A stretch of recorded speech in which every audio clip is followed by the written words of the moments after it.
गुरु चरणामृत पान से हृदय शीतल होत, अंत स्थल में जग उठे विमल भक्ति की जोत।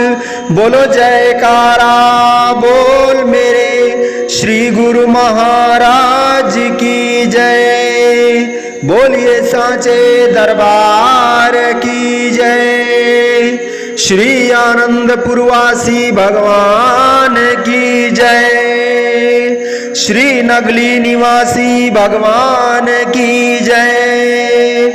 समस्त भगत जी को जय सच्चिदानंद जी।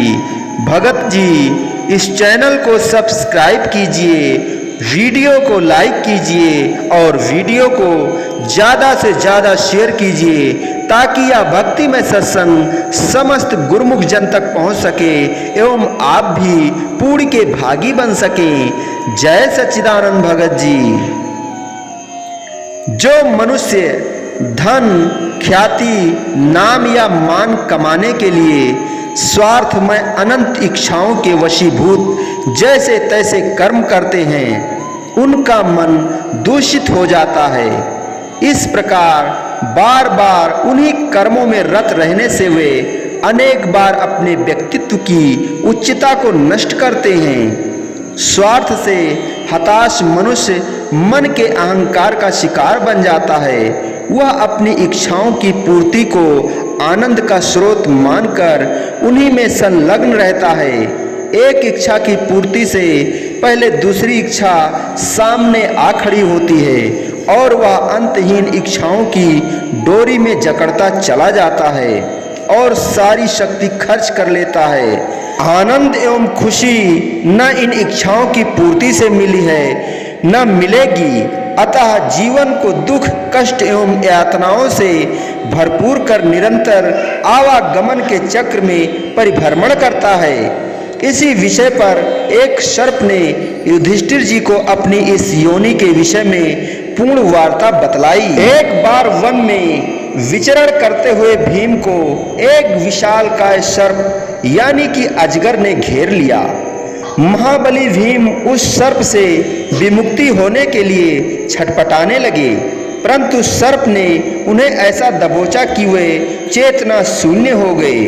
इतने में युधिष्ठिर वहां पहुंच गए और उन्होंने सर्प से भाई के प्राणों की रक्षा के लिए विनय की। सर्प ने कहा कि आप मेरे कुछ प्रश्नों के उत्तर दे दें, तब मैं इसको छोड़ दूंगा अथवा प्राण दान दे दूंगा। सर्प ने जितने प्रश्न किए सब अध्यात्म ज्ञान के रहस्यों से परिपूर्ण थे। युधिष्ठिर ने उनका यथोचित उत्तर दिया। तदुपरांत युधिष्ठिर ने सर्प से धर्म के विषय में प्रश्न किए, जिनका सर्प ने ज्ञान भरी वाणी में दिया। युधिष्ठिर ने पूछा, ए सर्पदेव, इतने प्रकांड पंडित होते हुए भी आपको यह योनि क्यों प्राप्त हुई? सर्प ने कहा, राजन, मैं पूर्व जन्म में आपका पूर्वज नहुस नाम का राजा था। मैंने अनेक यज्ञ किए, तपस्या की तथा स्वाध्याय व अन्य साधनों से अपने मन और इंद्रियों पर विजय पाई। इन सत्कर्मों से मुझे तीनों लोकों का ऐश्वर्य प्राप्त हुआ, जिसको पाकर मेरा अहंकार बढ़ गया। यह धन संपत्ति व प्रभुत्व बड़े बड़े बुद्धिमानों को भी उन्मत्त कर देता है। मेरा तो यह अनुभव है कि सुख विलास का जीवन व्यतीत करने वाले प्रायः सभी मनुष्य मदोन्मत्त हो जाते हैं। उस समय मैं दिव्य विमान रूढ़ हो गगन में विचरण किया करता था। देवी देवता, गंधर्व, यक्ष, नाग आदि सब मुझे कर दिया करते थे। उस समय मेरी दृष्टि में इतनी शक्ति थी कि जिसकी ओर भी मैं आंख उठाकर देख लेता था उसका तेज क्षीण हो जाता था। मेरा अन्याय चरम सीमा तक पहुंच गया था, यहाँ तक कि मैं ऋषियों मुनियों से अपनी पालकी उठवाने लगा। इसी अन्याय व मद ने मुझे राजश्री से हीन कर दिया। एक बार मुनिवर अगस्त जब मेरी पालकी उठाए हुए थे, मैंने उनको लात मारी। तब उन्होंने क्रोधावेश में कहा, अरे ओ सर्प, तू नीचे गिर। उनके इतना कहने की देर थी कि मेरे सकल राज चिन्ह लुप्त हो गए।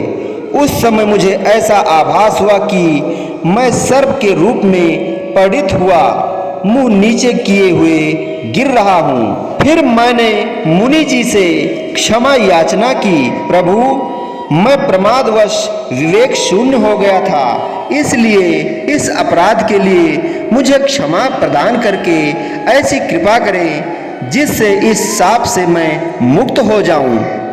मुझे नीचे गिरते व गिड़गिड़ाते हुए पश्चाताप करते देख उनका हृदय दयाद्र हो गया और वे बोले, राजन, युधिष्ठिर के साथ वार्तालाप होने पर तुम इस शाप से मुक्त हो जाओगे।